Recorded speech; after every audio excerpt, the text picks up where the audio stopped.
నన్ను ఆహ్వానించడం జరిగింది. ఇక్కడికి వచ్చిన నేను అప్పుడు మరి మామూలుగా ఇక్కడ ఈ స్థలం తీసుకున్నాం సార్ అని చెప్పడం జరిగింది. మళ్ళీ ఈరోజు చూస్తే చాలా ఒక స్ట్రక్చర్ కూడా ఇక్కడ వచ్చేసింది. చాలా సంతోషం.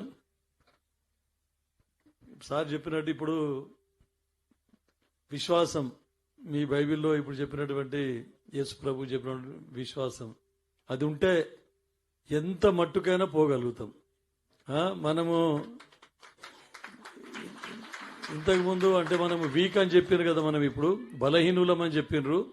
బలహీనులైనా కూడా మనం ఒకవేళ ఆత్మవిశ్వాసంతో మనం ముందుకు పోతే ఖచ్చితంగా యేసు ప్రభు మనకు బలాన్ని ఇచ్చి మరీ ముందుకు తీసుకొని పోతారు. దాంతోనే మన లక్ష్య సాధన చేసుకోగలుగుతామని చెప్పేసి నాదే ఒక ఎగ్జాంపుల్ చెప్పినారు. నిజంగా చెప్పాలంటే మరి ఆ రోజు అనురాధ కాలేజ్లో మనం ఆ రోజు పెద్ద వర్షంలో కార్యక్రమం ఏర్పాటు చేసుకోవడం జరిగింది. నిజంగా పోవాలి ఎట్టి పరిస్థితుల్లో, చాలా మంది సోదరులు వస్తారు, క్రైస్తవ సోదరులు అని అంటే ఖచ్చితంగా వెళ్దామని చెప్పేసి వెళ్ళినాం. ఎందుకంటే స్థలమే మేము ఇచ్చినప్పుడు అది మా కార్యక్రమం అవుతుంది, ఖచ్చితంగా దానికి వెళ్ళి తీరాలని వెళ్ళినాము. ఆ యేసుప్రభు అనుకున్నట్టే నిజంగా అనుగ్రహించింది. నాకు అసలు అనుకోలేదు, నా టికెట్ కూడా పోయింది, టికెట్ కూడా రాలేదు. అయినా నెక్స్ట్ డే మళ్ళీ టికెట్ వచ్చి నాకు నడుచుకుంటూ వచ్చింది.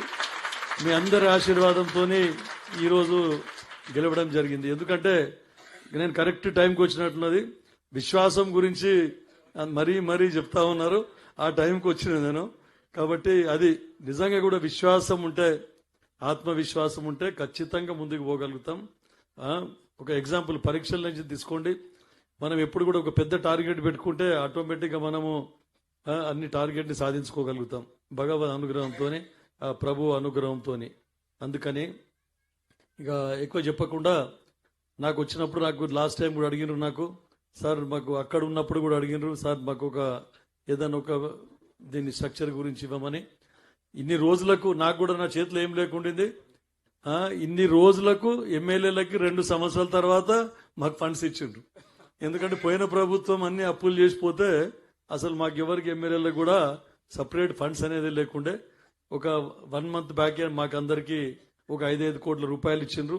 దాంట్లో నుంచి మీకు అన్న మాట ప్రకారం కమ్యూనిటీ హాల్కి నేను ఒక 5 లక్షల రూపాయలు మీకు, ఎందుకంటే నాకు పాస్టర్ గారి ఫోన్ నంబర్ లేకుండే, లీలా నా దగ్గర హాస్పిటల్ పనిచేసే సిస్టరు, ఆమె ఫోన్ నంబర్ ఉండే, నేనే మరీ పిలిచి ఈ ప్లేస్ డాక్యుమెంట్స్ తీసుకురండి అమ్మా, నాకు అవకాశం దాని మీద నేను ఒక శాంక్షన్ చేస్తా అని చెప్పిన.